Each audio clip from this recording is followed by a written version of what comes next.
Love is an emotion that does not spare anyone. Angel or evil, good or bad, human or monster. Every creation at some point or the other has fallen prey to this precarious emotion, just like how Belit of Earth 616 fell head over heels in love with Conan the Barbarian. So today at Marvellous Videos, we dive into the tale of Belit, one of the deadly love interests of Conan the Barbarian from the Marvel comic. We'll uncover how their paths crossed and the destiny that awaited them. So then, let's get started. But before we go into explanation, we have a very small request. If you like our content, please support us by subscribing to our channel. This is a small click for you, but for us, it means an awful lot. Thank you, and let's begin. The origins of Belit. Belit was the daughter of the slain king Atrahasis of Asgaloon and Darkida, the death goddess. Young Belit received her education from the shaman Niaga. Niaga had become King Atrahasis after fleeing from the southern isle. Belit's father, King Atrahasis, was cruelly assassinated by the Stygian soldiers who had pledged theirs to the king's brother,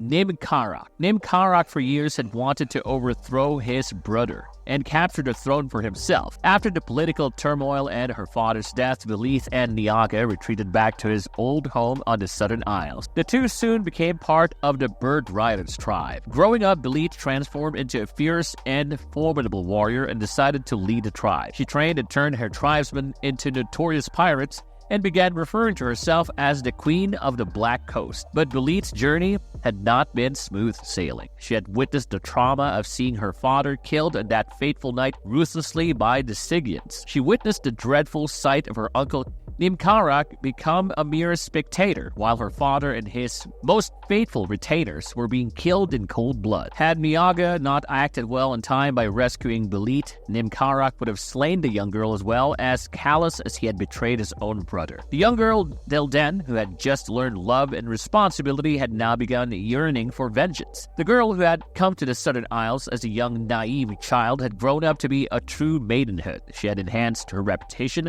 by triumphing over every peril that came her way, from killing a man-eating leopard with a mere spear to slaying a blood-crazed baboon that terrorized the city folks with her bow. She had braved it all brilliantly. But every spear or dagger she thrust, every arrow she loosed, was aimed at the imagined heart of the traitor Nimkarak. But despite her immense talent and capabilities, there was only one thing that limited her chances of securing the position as a warrior in the tribe: her gender. No matter how effectively she could use those weapons to pierce through her enemies, the tribe's old man, Uzumi, only saw her as a girl. When Belit expressed her desire to be given a chance to become a warrior by virtue of her abilities, Uzumi gave her an impossible task to prove her worth, only because she was a female. She asked her to retrieve the silver eye of Dagon that mound dwellers had stolen years ago. He said that if she could return successfully, he would declare her a man and thus a warrior. The sub-chieftain tried to convince Uzumi otherwise, as this was an impossible task for a young woman to do. But Uzumi didn't budge, and Belit accepted the challenge. Niaga warned her, stating that it was a mission of certain death, and that she could rather take a boat and flee the island. Belit doesn't agree with this idea of cowardice and begins her trail into the mountains. The mound dwellers, she catches sight of the silver eye of Dagon that is being passed from hand to gnarled hand because it reflects the phosphorescence and makes the eternal night a bit less dark. The silver's eye importance had evolved from being a mere trophy of war to an object of worship to the misbegotten man-worms. Belit calmly waited for the precise moment when one quasi-human worm-like monster handed it to the next in line, and Belit swiftly rushed towards it and struck it down with such vigor that even a male warrior couldn't have. The creatures followed Belit. She couldn't have imagined it even in her dreams. When Belit did not return throughout the night, Uzumi took this opportunity to badmouth her relevance, claiming that she was no daughter of the royal or the death goddess, and that Niaga should be executed, as he had lied to them in order to save Belit. But just at the crack of dawn, Belit emerges from the bushes, bursting into the clearing and announcing that she had regained the Eye of the Dragon. Disappointed, Uzumi pitches an even more evil plan. He claims that Belit had invited the mound dwellers to attack the tribe as they have been following her trail, and that she and Niaga both must be killed. Anguished, Belit tries to kill Uzumi by forcing him to swallow a capsule of liquid silver, but in that same instant, the ground tremors abruptly groaned, and from within erupted the horrifying creatures, the mound dwellers. Sensing the liquid silver from Uzumi, they dragged him along and returned back underneath to their world. Realizing that only a goddess could have returned back with the Eye of Dagon, the tribesmen hailed her to be their chief. After taking up the position as the first female tribe chief, Belit made some important announcements. She declared that the island's wealth would not merely be dependent on farming and hunting, but on piracy and the open sea. She claimed that the greedy merchants of the northern lands shall now pay for their misdeeds. Belit met Conan on an Argosian ship that was raided by her pirates. Impressed with Conan, Belit asked him to duel with one of her officers, Odongo. Conan won without much difficulty and joined her crew. That is where their romantic relationship began. While collecting tribute from the Watabi tribe, Belit was kidnapped by dragon riders who were at war with the Watabi.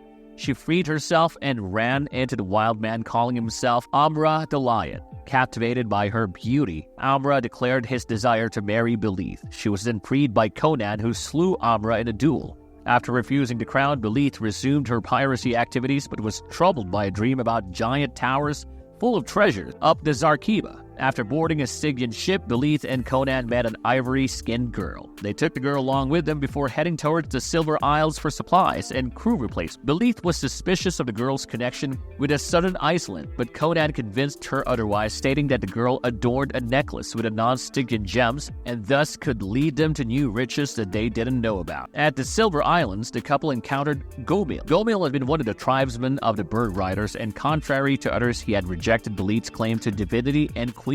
He led a group of bird riders and commanded them to attack the duo. Conan held a combat against Gomil that resulted in a duel between the two. After defeating and apparently killing Conan, Gomil claimed Belit to be his mate as a symbol of his kingship. Buried alive, Conan awoke to everyone's bewilderment and came to his lover's rescue. He freed Belit, Niaga, the girl, and the black corsairs from Gomil's grasp. They then decided to advance southwards to escape Gomil and locate the gems they could sell and use the wealth to assemble a fleet of fighters to annihilate it. After days of sailing, they finally reached the frozen land where they took refuge for the time being. After spending days trekking towards Leng, they finally reached the Mountains of Madness. The ivory girl, who was christened Tekelili, was terrified and protested against their idea of venturing into the mountains, but Belit unruled all these cautions and insisted on entering the Mountains of Madness irrespective. The group was soon surrounded by a party of snow-skinned warriors. Belit was ready to battle them, but Conan saw this as a perfect opportunity to find the gems. He asked the group to surrender and they were taken prisoner. They then witnessed carvings of the life and fall of the Old Ones. Tekelili was revealed to be the daughter of the Snow Queen, Tano. The queen ordered the group to be executed, except for Conan,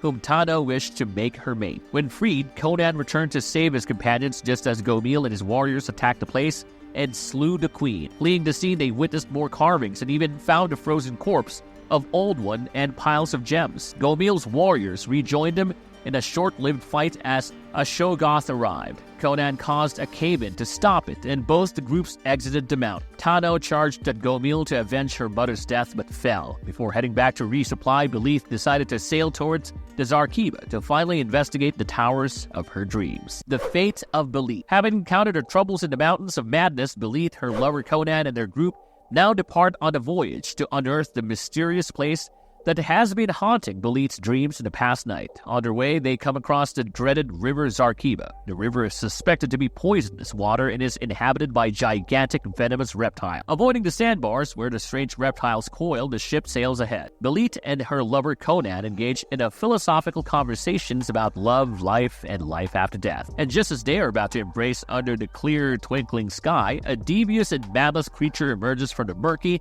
and dark waters beneath them. Within a fraction of a second, the reptile has captured one of their men. Conan quickly advances, wielding his sword to attack the gigantic serpent, but it all goes in vain. The creature submerges into the dark river, taking along with itself its victim. Seeing the tragedy transpire before himself, Niaga warns Belit. Turn back, Belit. There is unknown powerful evil in this hellish place, he advises. But Belit is a woman of strong spirit. She does not undermine her resolve for the quest and decides to proceed ahead. However, she is also sympathetic. She tells her men they can choose to follow her or leave if they wish. Seeing their leader this courageous, the men decided to stay and go on. And as the dawn widens over the jungles, he sights the black fangs of towers jutting up from among decaying walls and vine-choked trees. The group advances to the silent woods. where the city lies in ruin. Belit, after walking a certain distance, Belit stumbles upon the temple of the Old One. On the altar of the temple, there were incorrigible blood stains that didn't wash away even after thousands of years of rain. Reaching the altar, Belit comes across the handholds of either end of the altar. Priests often conceal their treasures beneath such sacred stones, says Belit as she tries to grab the handhold. When she realizes it's not a one-woman job, she calls and directs her followers for help. 4 of you lay hold and see if you can lift it.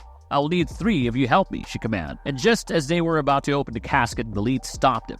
She claims to have heard a serpent hiss in the grass and thus asks Conan to slay it. Conan follows her directions but finds nothing, and before they could notice, the rocks on the altar began to revolve, and before they could escape, the looming tower came crashing upon down 4 warriors, burying the men beneath the broken masonry. Horrified, Conan asks Belit if she knows about this already and still lets her own people die mercilessly. I merely suspected, so I employed a ruse to lure you away. The Old Ones guarded their treasure well, and I would not chase losing you, my love, she explains herself. Conan doesn't argue anymore, for no words of his would bring the dead man back to life. But as the stones are cleared away, Conan senses that a subtle change had come over his lover since the sighting of the lost city. Never before had he seen Belit so uncaring of the corsairs who served her so faithfully. Then, as the last stone is rolled away, beneath the altar laid a harvest of diamonds, emeralds, and sapphire gems that Belit had never seen, even in the place of Asgolene as a child. While Belit seemed to have been mystified by the sights of treasure, the corsairs warned of the devil emerging from the decks of the Tigris. As Conan reaches their boat, he notices that the flying demon had stubborn in their water caskets, and now they do not have access to any potable drinking water. He asks Belit to collect the jewels while he, along with Magora and some other men, search the jungle for fresh water. Staring at her lover vaguely, with a strange passion in her eyes and her fingers working on the crimson gems on her breasts, Belit agrees. Very well, I will do the loot aboard, she says as Conan and the other men depart in the jungle's depths. The light around them changes swiftly from gold to gray as Conan and his warriors head off through the arching green branches in a single file. The spongy ground slopes gradually upwards away from the Zarkiba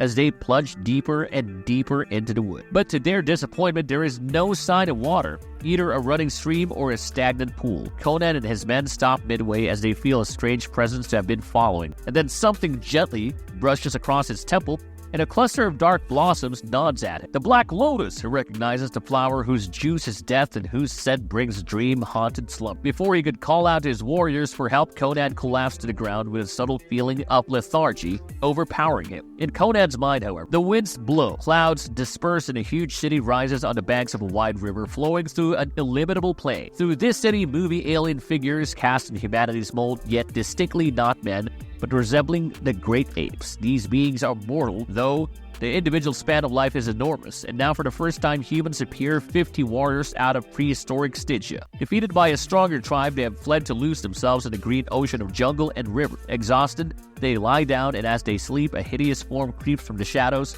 to perform weird and awful rites above each sleep. Around the Stygians, crimson blossoms glimmer like splashes of blood, and then the moon goes down, and the eyes of the necromancer are red jewels set in the ebony of night. When dawn spreads its bright veil over the river, there are no men to be seen, but only howling beasts and hyenas. It is at this point that Conan first realizes he is dreaming, and then with a savage effort, Conan breaks the unseen chains that hold him to his dream, when suddenly he hears a sound behind him. For an instant, he thinks it is a great dark-figured gorilla out of his nightmare.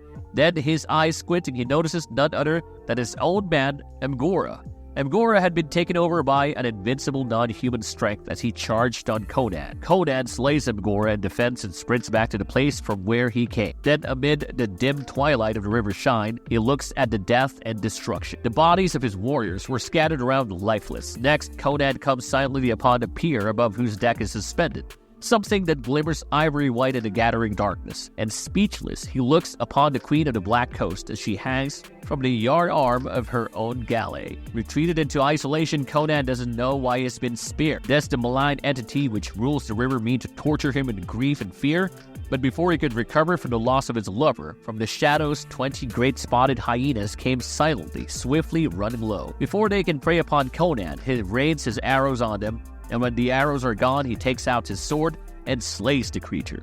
When he is done killing all of them, suddenly from the distance rises the monstrous flying ape. Conan readies himself instantly for an attack from the air, but the pyramid staggers abruptly beneath. Conan now lies down, pinned down by a piece of a stone column. Unable to reach his sword, he notices the winged monster reaching him, and then in one mad instant, Belit appears and thrusts the sword at a creature's chest. Witnessing the impossible, Conan remembers the words of his mate, the words she spoke so passionately on the decks of the Tigris. Were I still in death and you fighting for your life, I would come back from the abyss to aid you. Then she is gone, and he sees only the winged creature groaning in pain. With one terrible, violent effort, he heaves upward a final time, hurling the stone aside. By now, the winged one is coming on again, and Conan springs to meet it. His veins on fire with madness. The muscles stand out like horns on his forearms as he swings with great sword, and his sweeping arc shear clears through the monster's hairy form. For a long moment, those red eyes of the monsters glared out at him with awful life as the barbarian stood in the moonlit silence. Turning on his heel, he slashes off his blade and it cuts the boat adrift. Rocking slowly in the sullen water, the tiger slides out sluggishly toward the middle of the river as Conan on a sweep fixes his gaze on a cloak-wrapped shape that lies state on a pyre the richness of which is equal to the ransom of an emperor. Then the current catches the ship and carries it down toward the waiting sea. Marvel's verdict. And this was the tragic and unfortunate story of two warriors and how one of them returned back from the dead to save her lover when adversity loomed over. Such intense love stories that transgress beyond life after death are not often discussed, and thus we decided to bring you one such story. We hope you liked it, and stay tuned for another Marvelous video on our channel. If you like our content, don't forget to leave a like and subscribe to us if you haven't already. Have a good one and be safe. Thanks, everyone.